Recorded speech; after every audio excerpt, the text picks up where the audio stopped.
Guys, and today I'm going to be talking, and this is a new series I'm calling.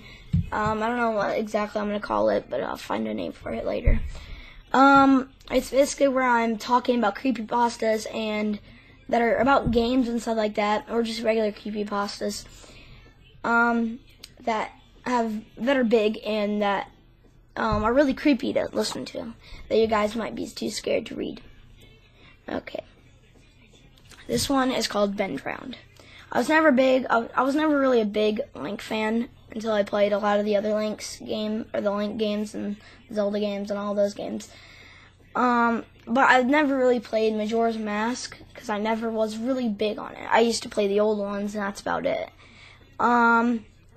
This pasta is basically, I'll summarize it up. It's about Ben. It was about the statue that was in one of the games, and it was a model. It was about this guy who got a Finks version, or a fake version, a hacked version of Link Majora's Mask. That really ruined his life and ruined the game and his memories. So I'm just gonna read it. Okay. LXL, I need your help with this. This is not a copy pasta. This is a long read, but I feel like my safety or well-being could very well depend on this. It's video game related, especially Majora's Mask, and this is the creepiest crap that has ever happened to me in my entire life.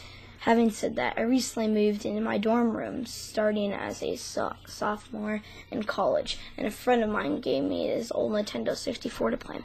I was stoked, to say the least. I could finally play all those old games of my youth that I hadn't touched in at least a decade.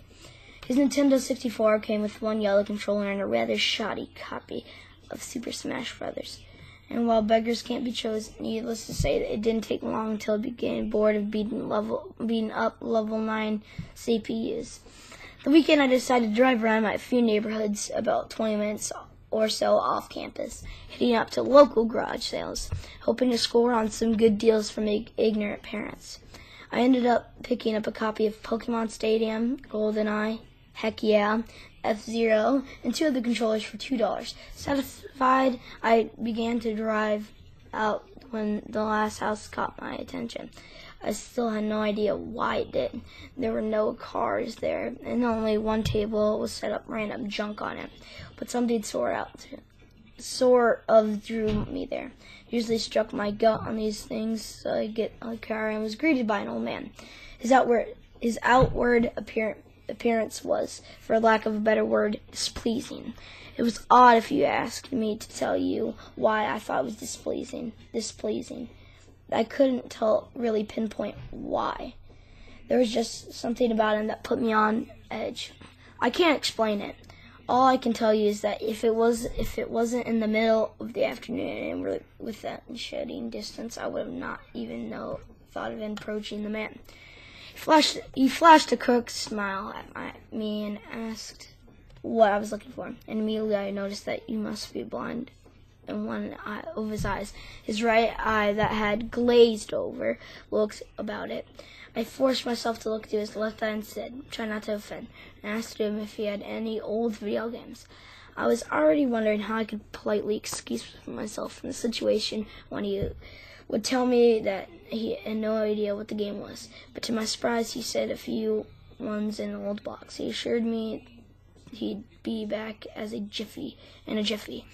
And I turned to head back into the garage. If you're wondering why I'm kind of having hard to read this, it's because it's a long creepypasta. It's freaking minute, or it's almost an hour, I think. That's how long it almost took me to read it. As I watched, because I was reading it slowly, as I watched him hobble away, I couldn't help but notice what he was sitting on his table.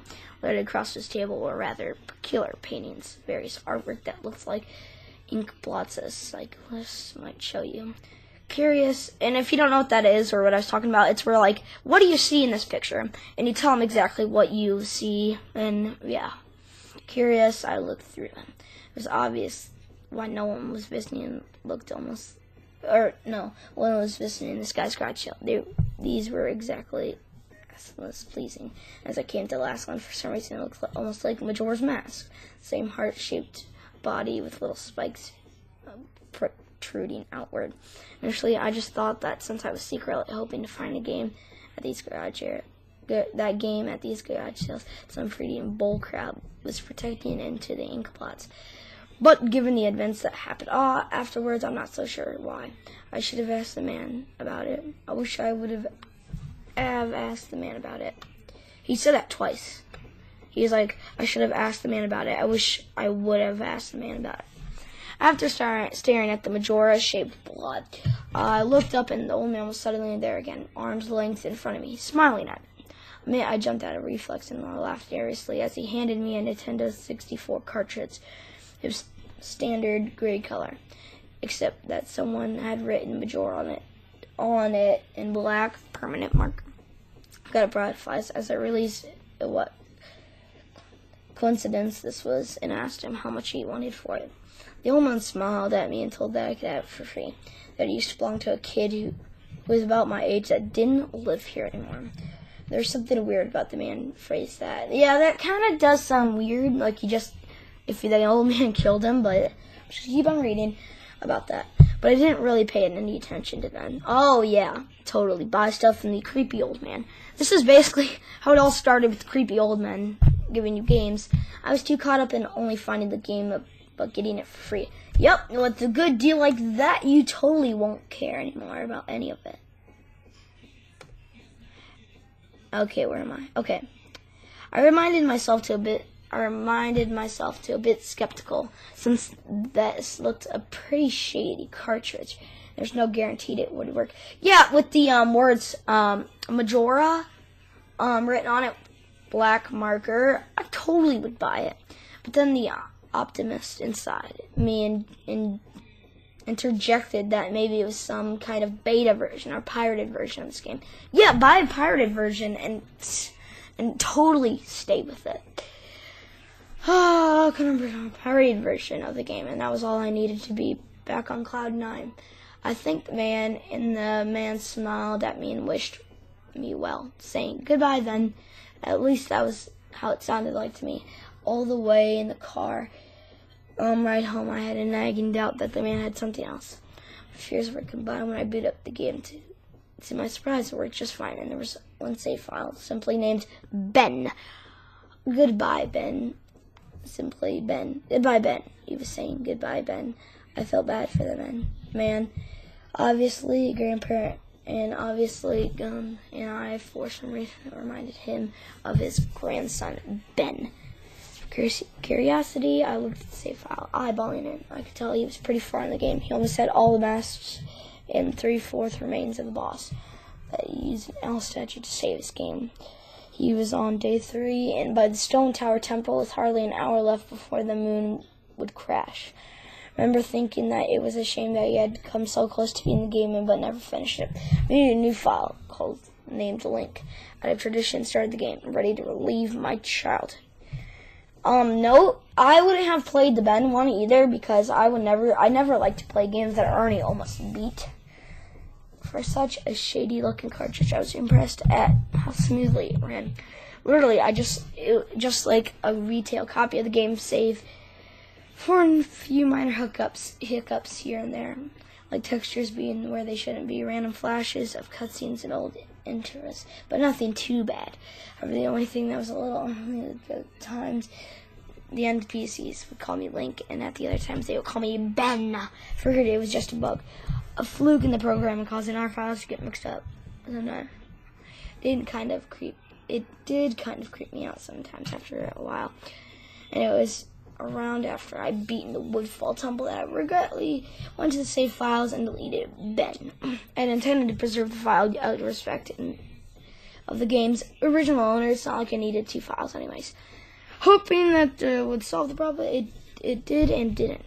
Now NPCs would call me anything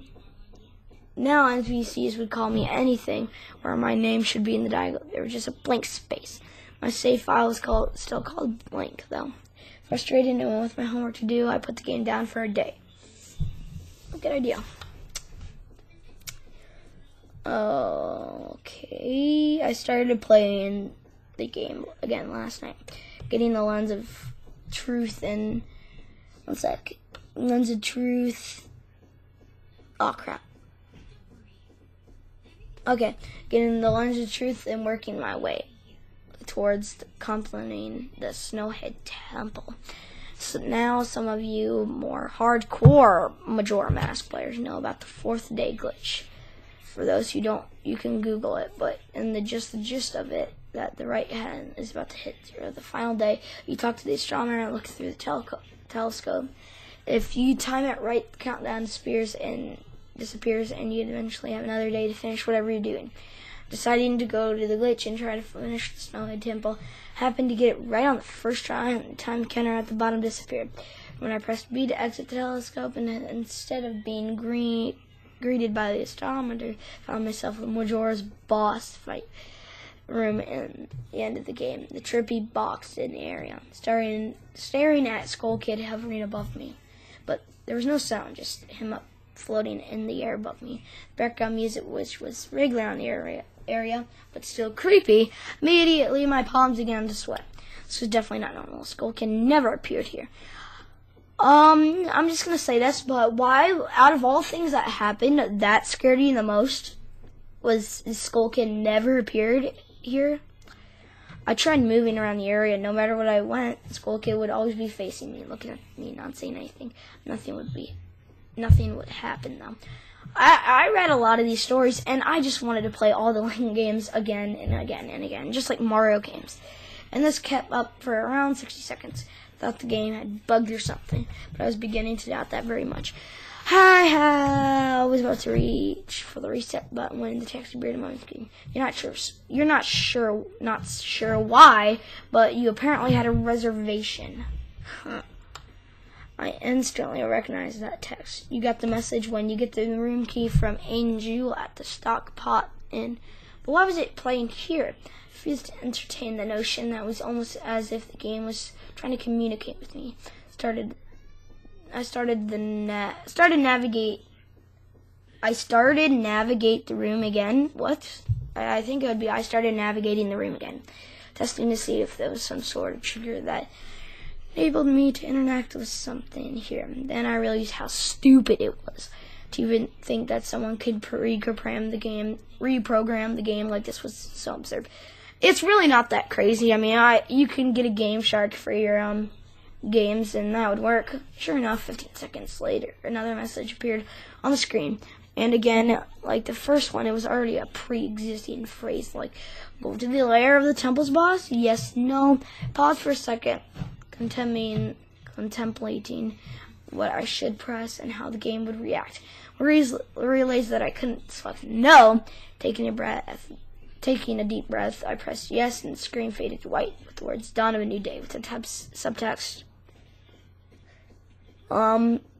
Is it me, or is it L's, or is it like lines? Okay, it's like lines off of like packaging where they get the scanner at like Walmart and places. It's like those lines.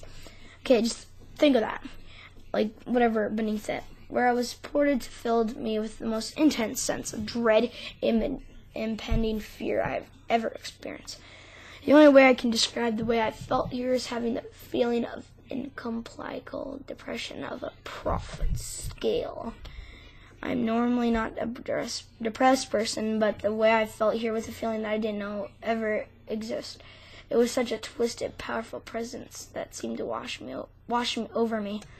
Appearing some kind of weird Twilight Zone version of Clock Town. I walked out of Clock Tower, as you normally do when you start from day one, only find about that all the inhabitants were gone. Usually with the 4th day glitch, you can still find the guards and the dogs that run around the outside of the tower. This time they were all gone. What replaced them was ominous feeling that there was something out there.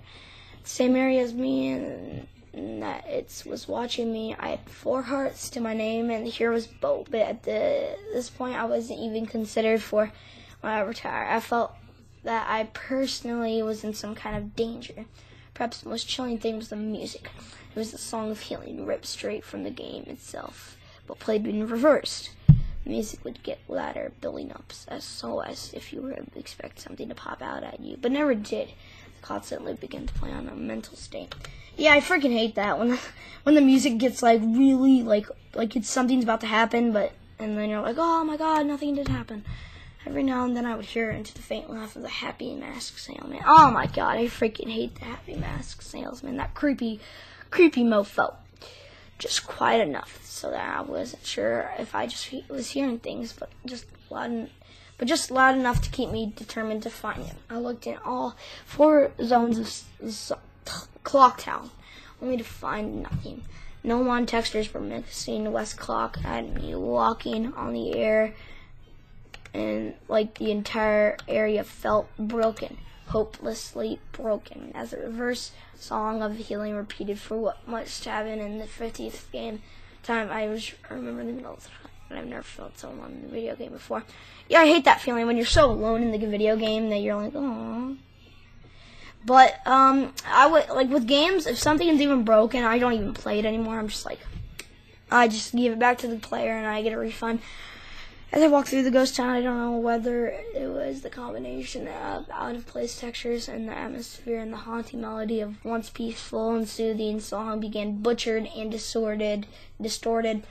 But I was literally on the verge of tears and I had no idea why. I hardly ever cry. Something had gripped me here, and this powerful sense of depression that was both foreign and crippling. Oh my god, I'm so not even far. I'm not even gonna read it all. I'm just gonna read it, and then I'm gonna put the link in the description so you guys can read it. Tried leaving Clock Town, but every time I attempted to zone out, the screen would fade to black, and I would just zone into another part of Clock Town. Tried playing my Ocarina. I wanted to escape, and I did not want to be here. But whenever I tried to play the song, a timer, it would only say, you notes echo far, but nothing happens. By this point, it was obviously the game didn't want me to leave, but I had no idea why it was keeping me here. I didn't want to go inside the buildings. I felt that if it was too vulnerable a time to whatever terrified of. I don't know why, but I came with the idea that maybe if I drown myself at the laundry pool, I would spawn somewhere else and leave the place. Yeah, that's usually what happens. Okay. As I zoned in, As I zoned in and ran towards the pool, that's when it happened. Link grabbed his head and the screen flashed for a brief moment of the happy mask salesman smiling at me. Like a brief second, like a 0.5 frame. Smiled at me, not Link. Not Link. Me, with Skull Kid's screen playing in the background, and the screen returned. I was staring at the Link statue from playing the song Elegy of Emptiness. I screamed as the thing just stared back at me with haunting facial expression. The thing that scares me the most about it, about the statue, is its freaking mouth is open. It just looks like it's weird. It's gross looking. I screamed okay. Turned around and ran back into the South Clock Town. It's my horror, the effing statue followed me in the way that only compares this like the Weeping Angels from Doctor Who. Yeah, if you don't know what the Weeping Angels are, you can either Google it or keep on listening to me, but I probably won't give you enough information. Doctor Who was a show and movie, kind of. I never really watched it, but I did watch one episode where it actually had the Weeping Angels in it, and basically what it is, these were statues of angels that were mostly women, as it looked, and every time you didn't look at them, they would come closer to you and try to kill you, but if you looked back, they would just stop in whatever position they were, and they would sometimes stop like at their mouth open when they looked happy before. Every so often, at random intervals, the animation would play of the statue appearing behind me, like a cutscene almost. It was like the thing was chasing me, or I didn't even know what to effing say. It haunting me. By this point, I was on the verge of hysterics, but not even did the thought of turning off the console occur to me. Don't know why. I'm not saying that, but I'm just saying, it just says, I don't know why. Yeah, I think I would stop playing the game if a freaking statue like that would keep on playing. I was so wrapped up in it. The terror felt also real. I tried to shake the statue, but it would literally appear right behind me every single time. Link started to begin to make weird animations I've never seen him do before. He would flail his arms around or some spasm randomly, and the screen would cut off the happy salesman. What is with this guy? I mean, he's freaking terrifying himself. Now you gotta put him in a mod. Salesman smiling again for a brief moment before I was face to face with that effing statue again. I ended up running into the Swords Master Dojo, ran into the back. I don't know why, but in my panic, I just wanted some kind of insurance that I'm not alone here. Yeah, I feel that way too sometimes. To my dismay, I found no one. But as I turned around to leave the statue, cornered me in the cubby in the back. I tried attacking the statue with my sword, but no avail. Confused and backed into a corner, I just stared at the statue, waiting for it to kill me. Suddenly, the screen flashed against the happy masked salesman, and Link turned to face the screen, standing upright behind the statue, looking at me along with his copy, literally staring at me. Whatever was left of the fourth wall was completely shattered while I ran out the dojo terrified. Suddenly the game warped me to the underground tunnel and reversed the song of healing, queued up again as I was given a brief moment to rest before the statue started appearing behind me again. This time, aggressively, I could only take a few steps before it would summon behind me again. I hurriedly made my way out of the tunnel and appeared in the southern clock tower.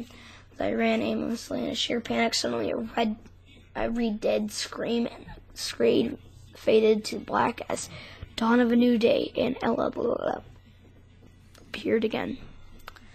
If you guys want to hear more of that story, click the link in the description below, and you can, of course, get it, and you can read the rest of it, because this is already 21 minutes, which is kind of crappy, but, you know, who cares. If you guys want more of this, then you guys can just like it, because, I mean, if you guys want it, then that's exactly what I'll give you. More of these. And if you want me to read the full story, which I really don't want to do, but you guys can make me do it, I'll do it anyways. Please like, favorite, comment, subscribe, and share. That really helps me, gets my channel growing, as it will. Hope you guys enjoyed. Please like, favorite, comment, subscribe, and share again. Like I said, I'm not asking you to do it, I'm just asking you to do it. This has been episode 1 of whatever the heck I'm going to call this. I will be making more if you guys want it.